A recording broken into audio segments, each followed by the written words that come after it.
Welcome back to the third chair. This is episode number number I don't know what. Well, it's Trevor, and I've come in and sat in Doug's old seat. I really didn't give you guys a lot of comfortable chairs, did I? No, they totally suck. Did Doug leave? No, he's doing the baseball side. It wasn't because of this. In fact, he's going to be back. Yeah, we'll have him back for a special episode. So we have Trevor Cadamus back. We're going to look at more of his artwork and talk with him. But also we have... a family moment. A family moment, if you will.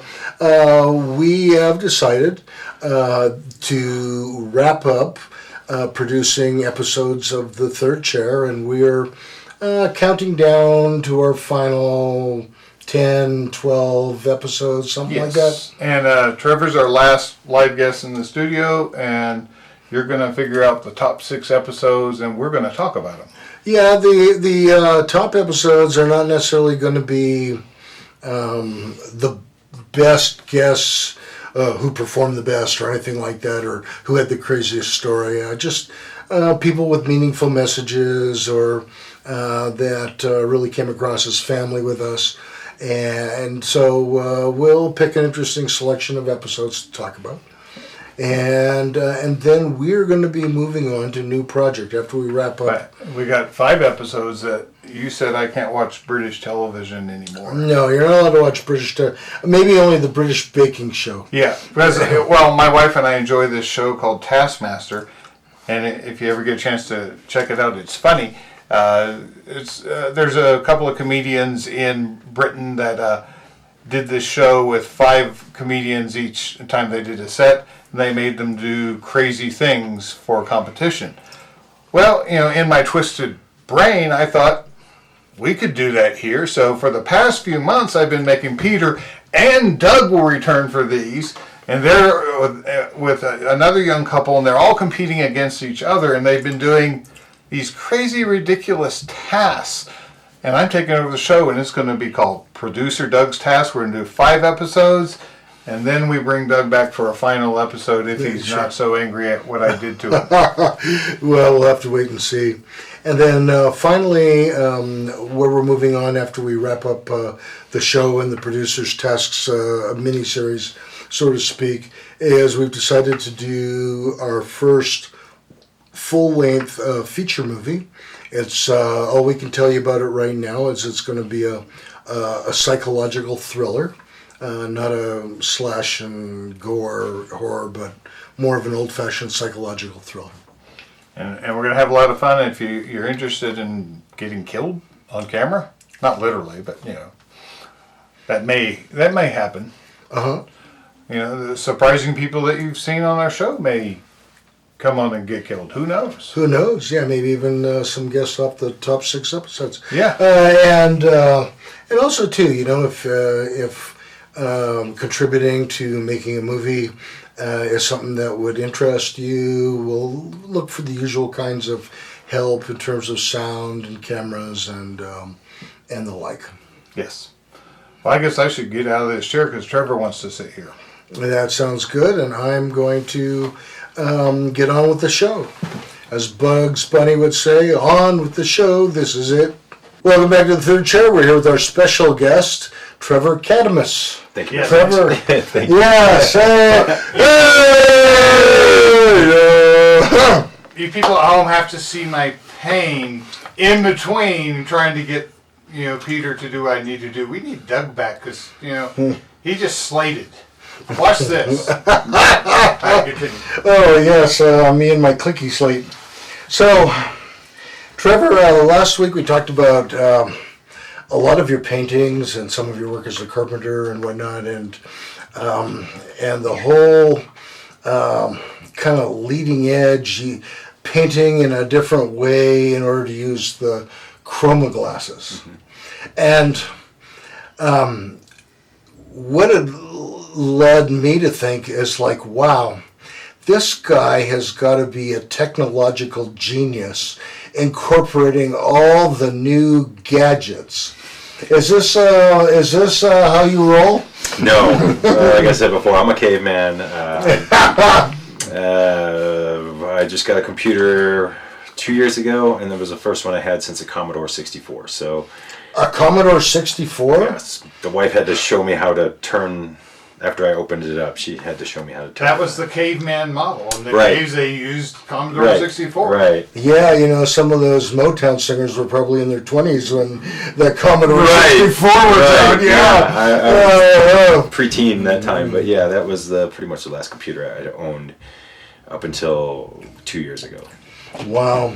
My daughter studied art at Pikes Peak, and it wasn't long before everyone had the drawing pad with the stylet that was attached to the computer, and you could color on it and see it on the screen as you went. It's like some of the technology for artwork is amazing, and then you've got the whole.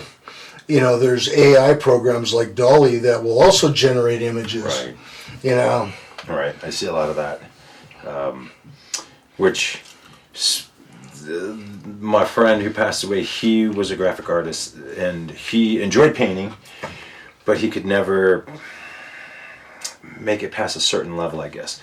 But when you threw him on a computer with those brushes, he blew my stuff away. And isn't that amazing? yeah, so I that was like a time for me where I was really actually proud of him for kind of showing me how this technology's advanced, and but I'm still old school, and I'm an old school carpenter and an old school painter.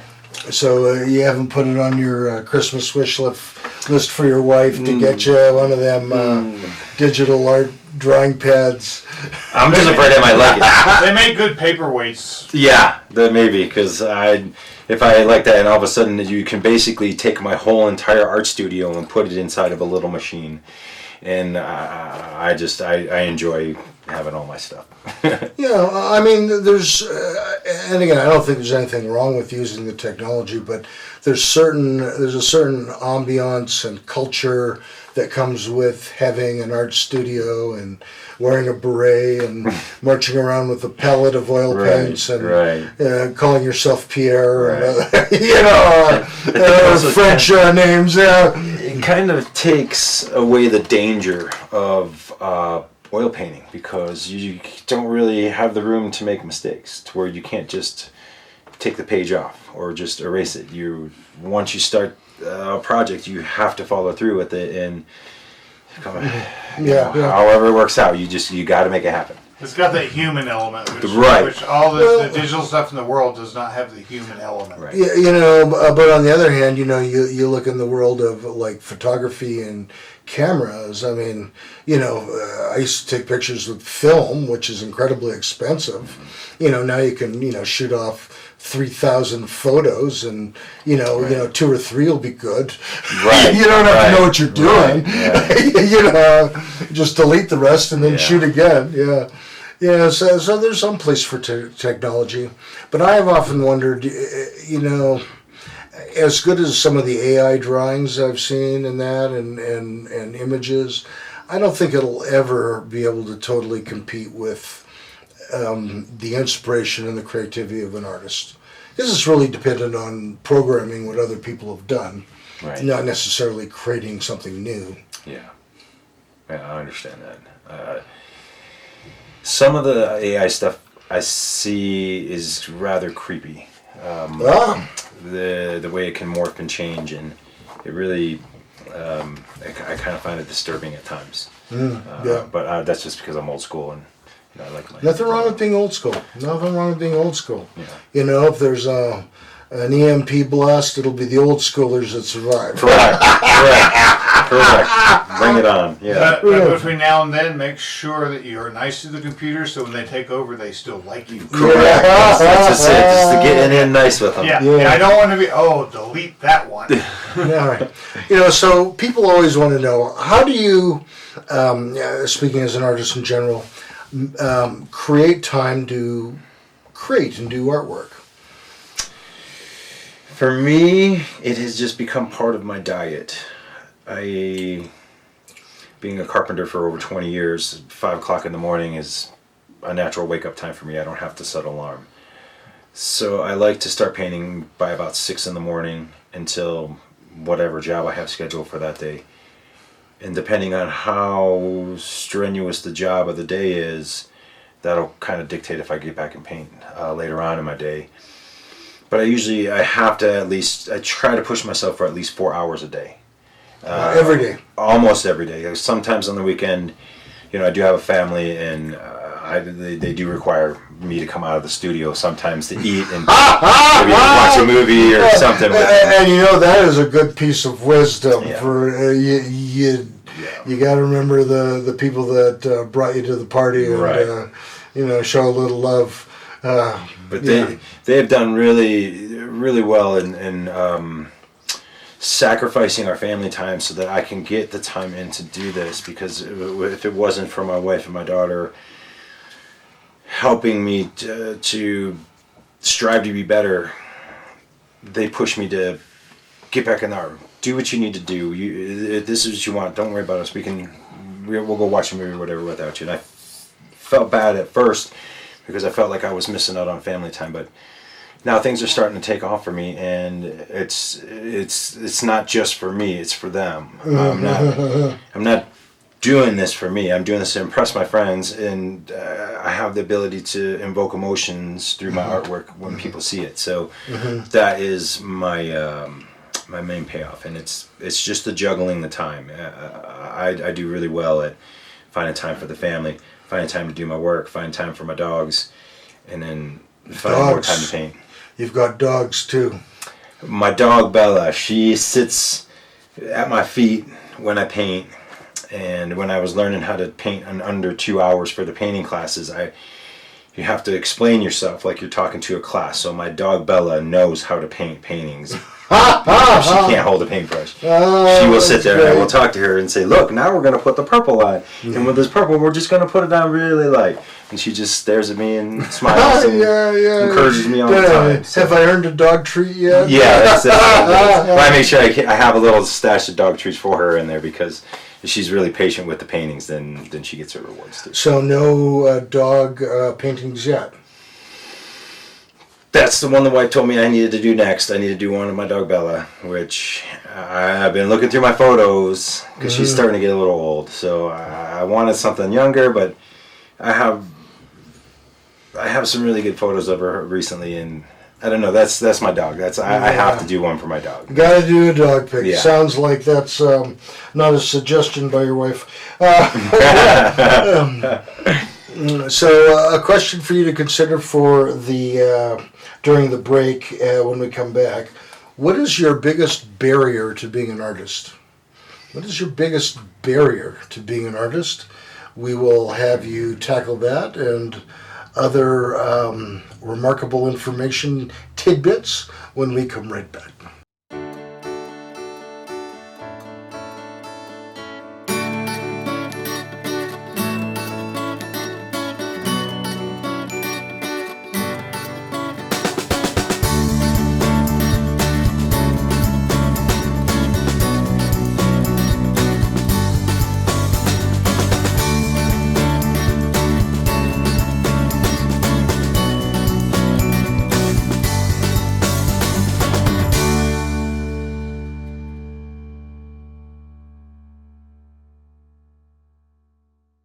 Welcome back to the third chair.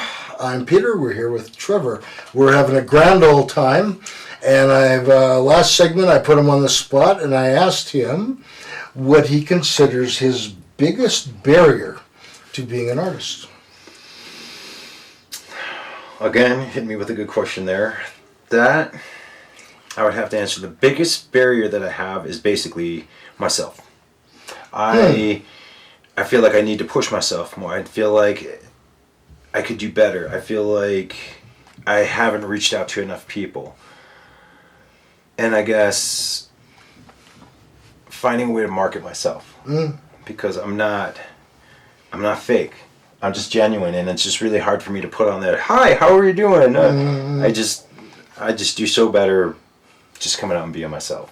No, you pay other people to do the hi, how are you? Right. Yeah, this guy's really genuine by his stuff. Yeah, that's. I think I'm gonna have to get the wife into that part. But yeah, sounds like a good plan. yeah. Do you I'll just flip my page here. So, this is a little bit of a bizarre question, but Peter would never ask a bizarre question. I focus on it. Do you ever find yourself in the situation where you actually have to generate mental energy to proactively generate mental energy to do your art projects? As opposed to like just being really excited, like, I'm gonna sit down and paint. I don't, you don't need the prompting or whatever. Well, I guess on that part, I find inspiration in small things. Like if I see a pencil that's newly sharpened, and it's just got a point that for some reason that just inspired me. Oh, I need to do something artistic. Or like I was saying with the colors in the skies and stuff like that. But when it comes to kind of preparing mentally, I really don't at this point, because it's something that I just enjoy doing it so much, and I just want to be doing it all day long. And I don't really, I guess the only thing I really have to mentally prepare myself is just getting a new one started. So I usually have 4 or 5 paintings going. And then once I turn around and they're all gone, I say to myself, I got to start something new. But I need to take a day break. Or I really don't want to spend the hour and a half drawing this out and not get any paint on the canvas. I'll do it tomorrow. So I guess I have to mentally prepare myself to just get the painting started. Now, what about after a long, hard day of sawing wood, banging nails, looking at drawings, your back is sore, you're tired, you swung the hammer a lot, you felt like you've been in the gym for 10 hours, and now you're looking at the art studio. Do you handle that situation any different? It really depends on the painting. If I do a long day of set and tile, and I come home and my back is just shot, I really would rather just lay around for a little while so I can heal up to paint the next day.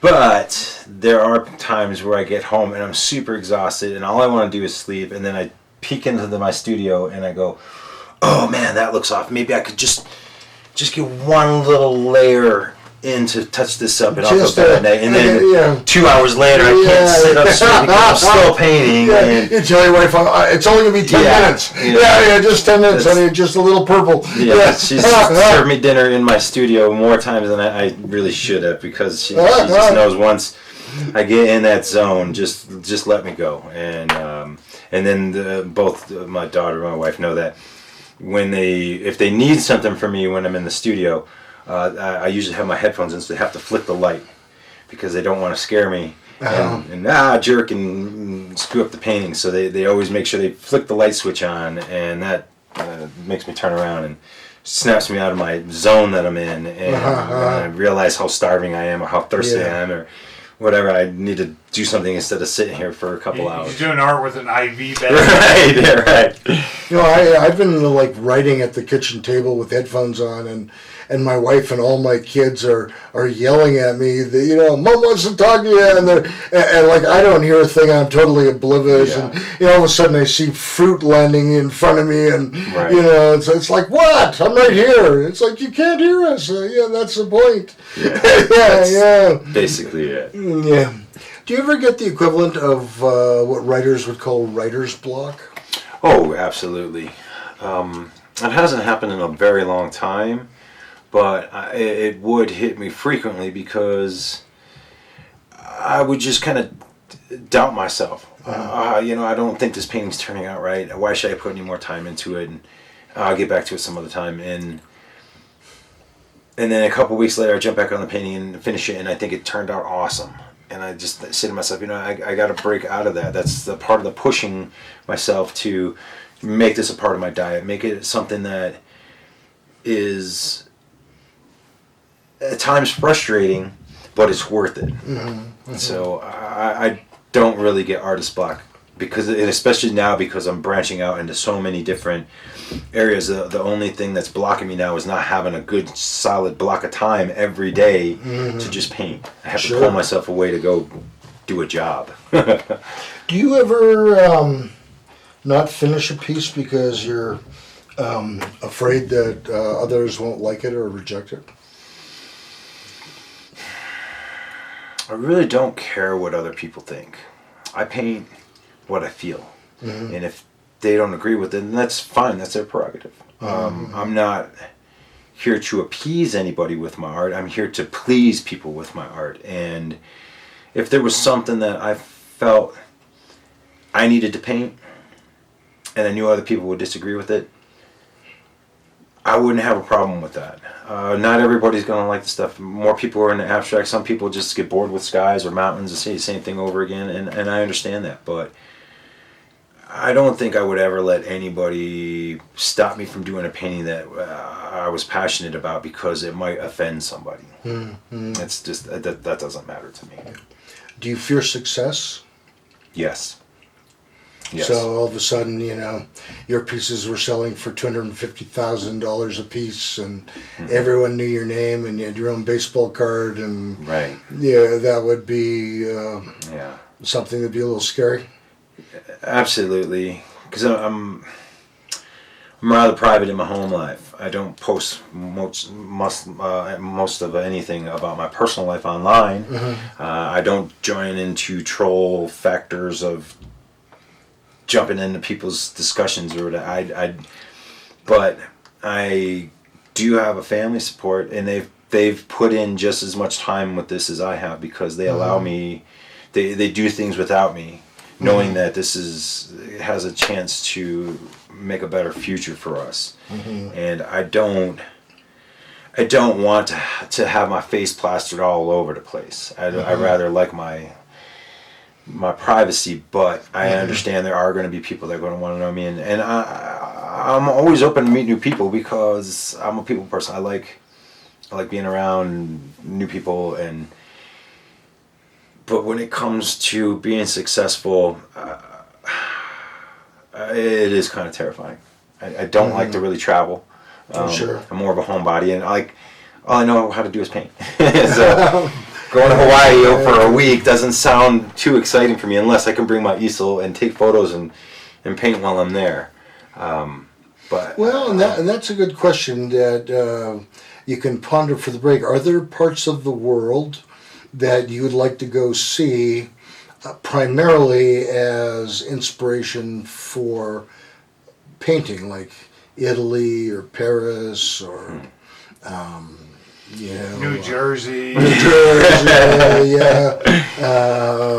Some the pyramids in Egypt, some of the great architecture in other countries like Greece and Turkey. We'll let you think about that, and we will see what you have to say when we come right back from this break.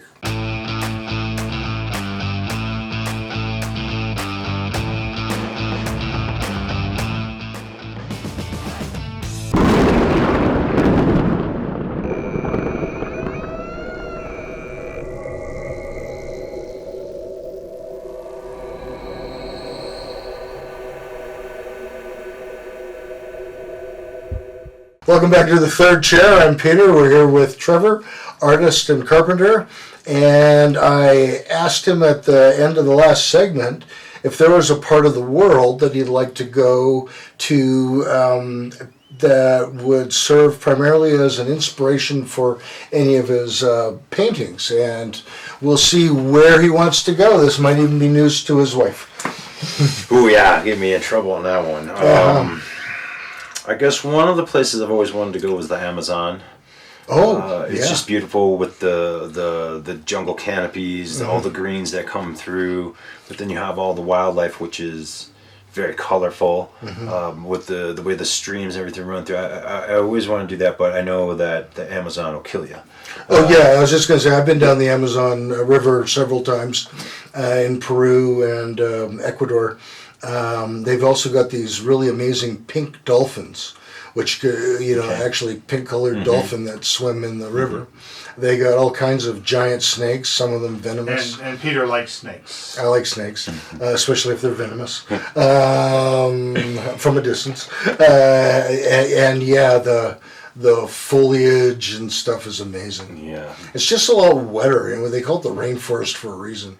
I don't know if you've ever painted in the rain. No, but I guess that would be another challenge that would have to arise from that without getting bitten by a snake. Or, they got like the equivalent of panthers or whatever. They got big cats as well. That'd be great. The other place would probably be Spain. Just the architecture out there, the streets, the lighting that comes through, and it's just. I just always thought that Spain was like someplace I'd really love to go paint. The cobblestone, I see a lot of paintings of doorways and windows and flowers and stuff, and I always thought that would be a nice technical challenge because I'm not used to straight lines and making things go off into the distance. So I thought Spain would be a good one for that. But the other one would be Australia. But then again, everything out in Australia wants to kill you, and it's a heck of a drive. Australia. 19 of the top 23 venomous snakes live in Australia. I lived there as a kid. My dad caught a snake and was going to kill it. And our friend came over and said, Charles, that's a tiger snake. Very venomous.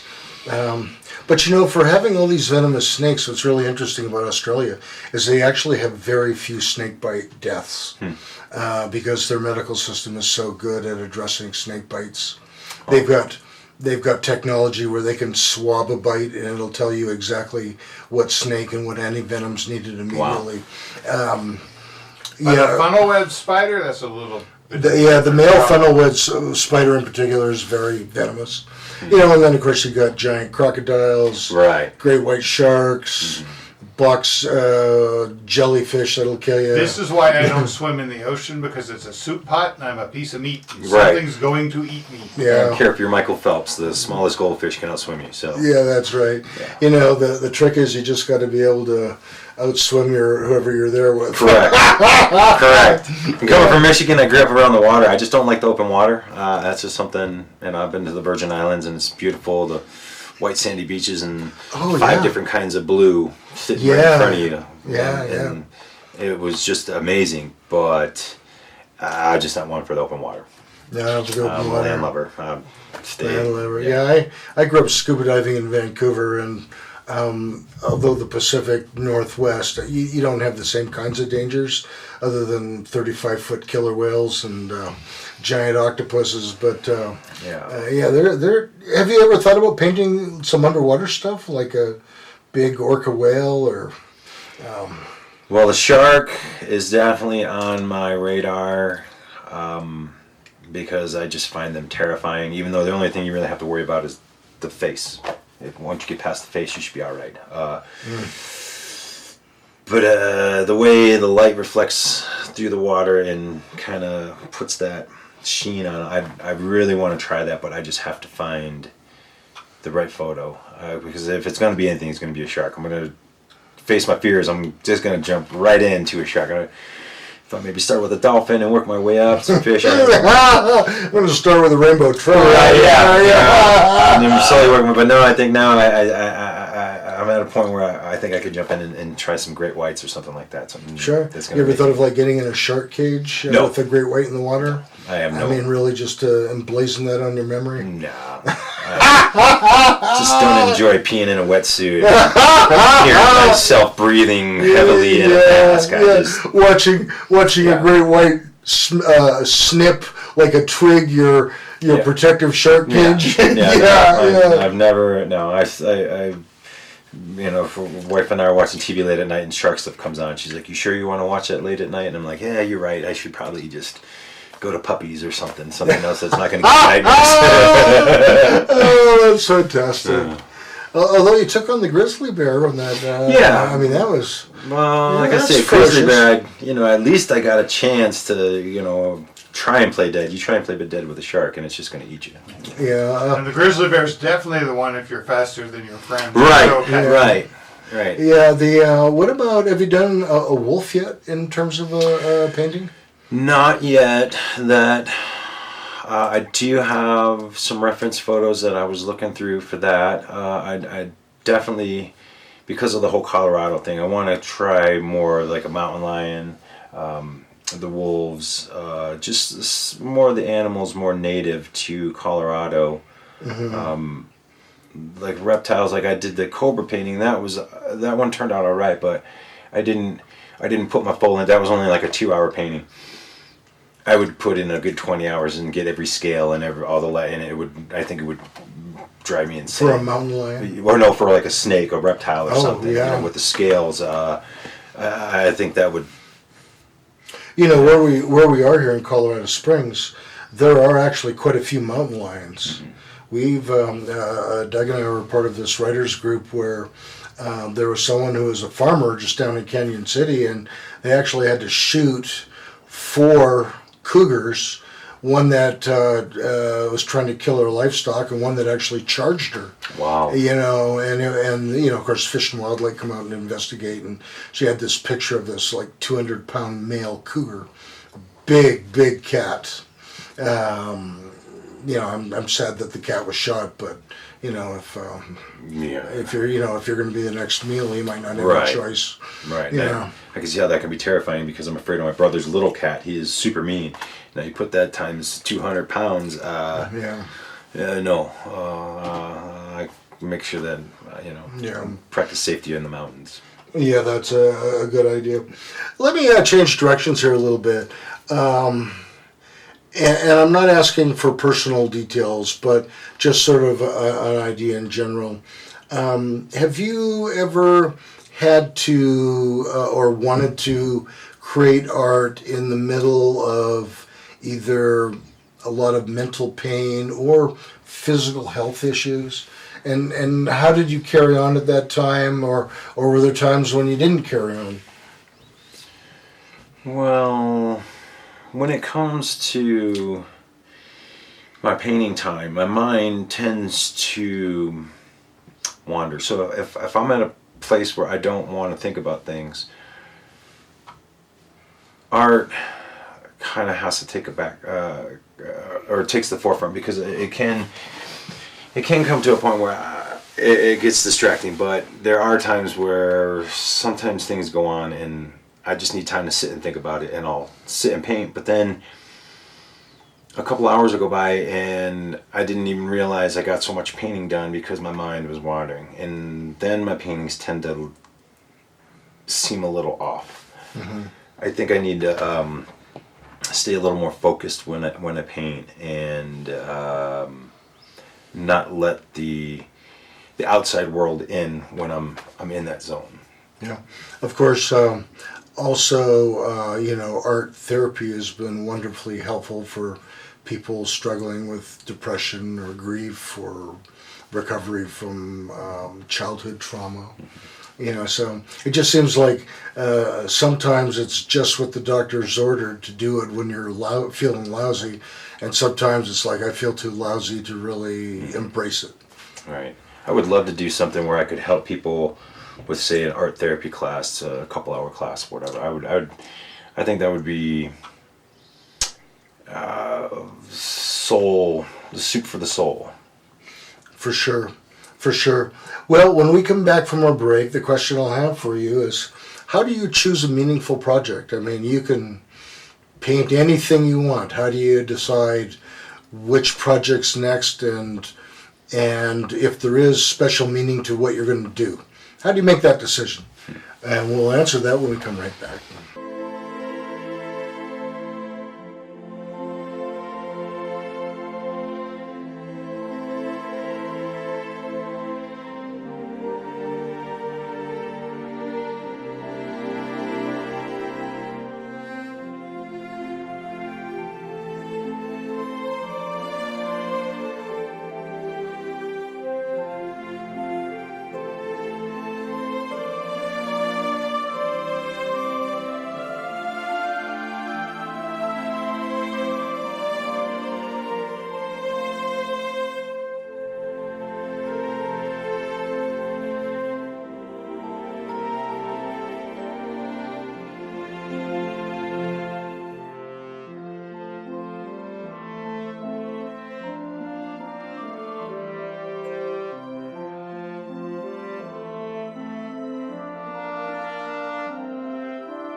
Welcome back to the third chair. I'm Peter. We're here with Trevor, and when we left off, I wanted to know how he picks either his next project or what he would consider a meaningful project. How do you go about that mental gymnastics?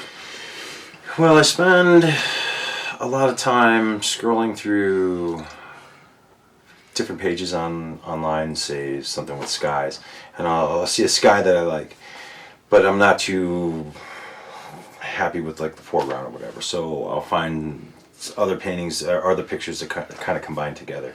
I'm currently working on a commission for a friend of mine in South Carolina, and he had taken a picture of a sunrise on his way into work and loved it, but he was on the highway. And he said, man, it would be great if you could paint this for me, but I want it to be an ocean instead of a highway. So I said, send me some photos of what you think you want for the ocean, and they were just stuff that he took that were just kind of like mostly beach.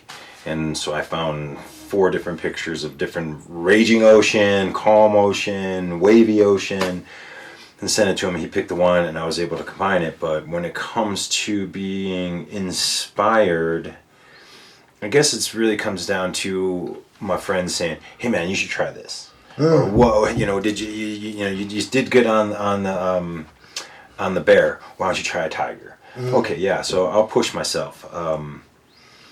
But it's mainly I just like to paint with a lot of colors, and skies and flowers seem to be the color spectrums that catch my eye the most, that inspire me. So yeah, skies are basically what inspire me. And being an early morning person, I get a sunrise and I get a sunset. So I got at least 2 chances in my day to come up with something that I can claim as mine. It's my photo, but I'm not really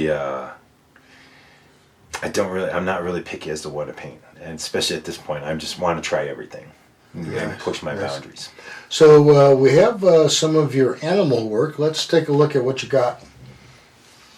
And do let us know if they're all meant to be seen with the chroma glasses. Okay, this is for the chroma glasses, and this was my first attempt at a reptile, I guess.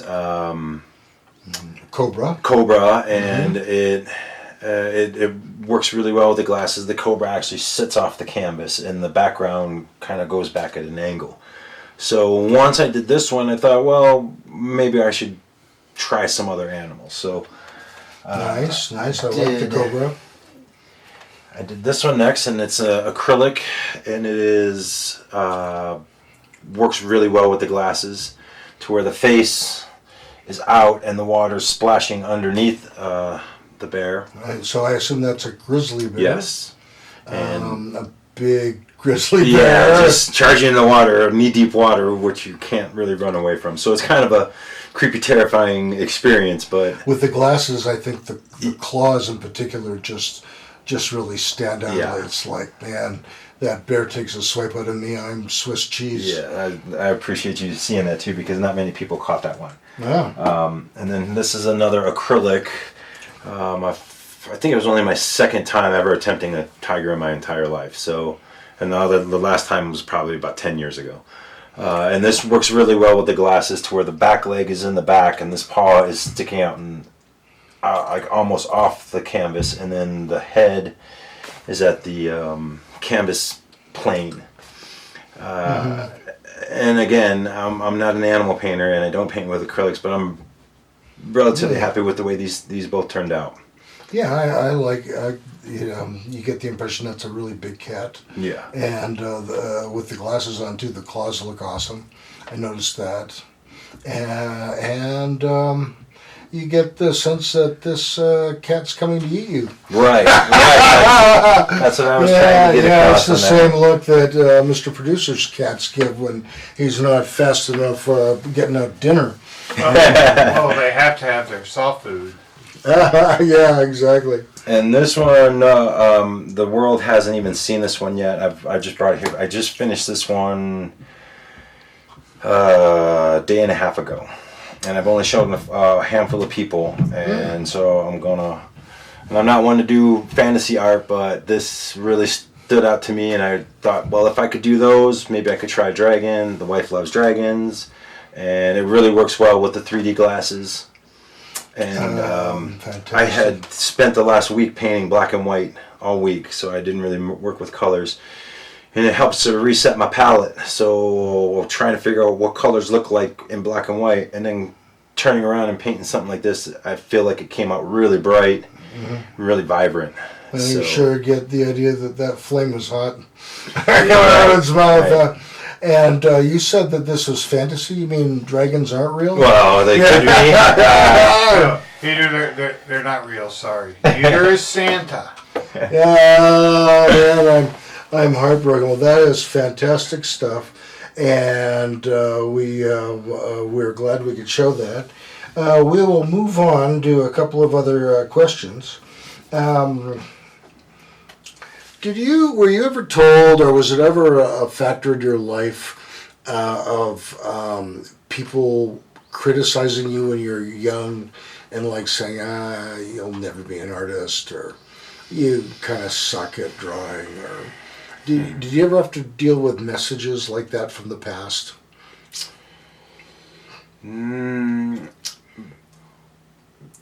I was always a small or skinny kid in high school, so I got picked on a little bit, but never really enough to make me want to, go learn karate or something like that. And as far as the criticism of art, just being an artist my entire life, I just produce what feels right to me. And like I say, if somebody doesn't like it, that's their prerogative. You don't care. I don't care. I paint from the heart. I paint with passion.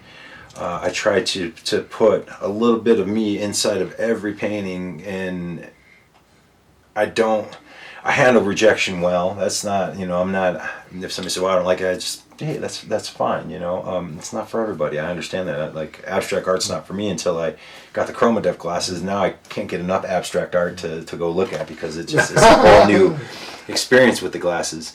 But I don't, I just paint how I paint, and I'm really not going to change my style for anybody. Sure. So That's good. I mean, we've had some artists on the show where, they've said they knew they were going to be an artist from the time they were drawing on the walls with crayons as well in their parents' home, but had art teachers that said, you need to think about accounting or something else, because even if it's not the message, your art sucks, sometimes it's the message, you need to figure out a real career where you can get a real job and pay bills. Sometimes it's sort of put that way. Right, and that's where I've just spent the last 22 years of my life being a carpenter, and realized that I want to be an artist. So that's, one definitely pays the bills, but the other one pays off mentally and emotionally. Sure. And trying to find that balance, I've gotten to the point where I know artwork's where my time needs to be, and I'm just gonna do it no matter what. So might as well have everybody over to kind of check it out and see where it goes, because at this point in my life, I just want to be an artist. Yeah. I never thought when I grew up I wanted to be an artist. I always thought, I'd be, something like a carpenter or something, and here I am being a carpenter. But now I realize that I'm meant to be an artist. Nice. And are you an outdoorsy guy? I mean, like, do you do a lot of hiking and camping to get these amazing pictures that you want to paint? When I was younger, yeah, I used to camp and hike a lot. My daughter's now 15. My brother and his kids, his family and I, my family, we do camping trips. We try to do at least one a season. But just getting older, the creaks and pains, and I've probably lifted about 50,000 pounds of drywall in my life. And it's just so carrying some camping gear is right. Your idea of a good time. I have two really close brothers that we would go on this camping trip every year, but you got to 4-wheel drive in, and then you got to hike in about half a mile, and you got to do that hike back and forth to the car like 3 or 4 times. And We haven't done it in a couple years because that last trip we went on, we were all kind of sucking wind really bad. Well, when we come back from the break, we'll give you a chance to kind of summarize sort of the business side of your art. If people want to contact you for a commission or buy something at a gallery or however you sell or make your services available, how you do that. Okay. And we'll do that when we come right back.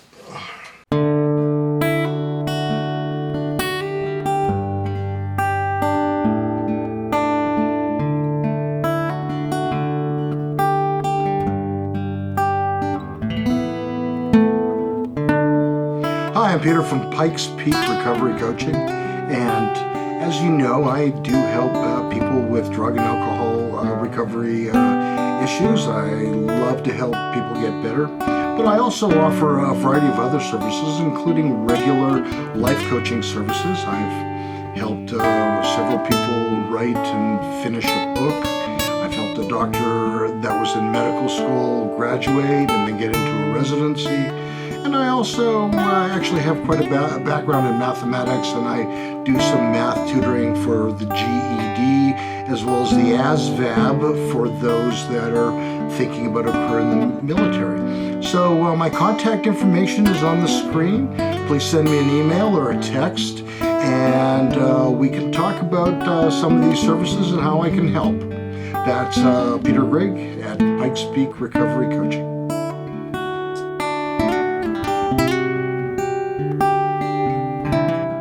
Welcome back to the Third Chair. I'm Peter. We're here with Trevor, and he's an extraordinary painter and has services and products for sale here in Colorado. And so, Trevor, tell us how people can contact you or see your work to potentially buy something.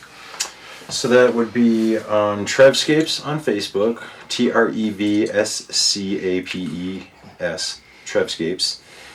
And also at Trebs, you can contact me either through Facebook or through email at trevscapes@yahoo.com. Mm-hmm.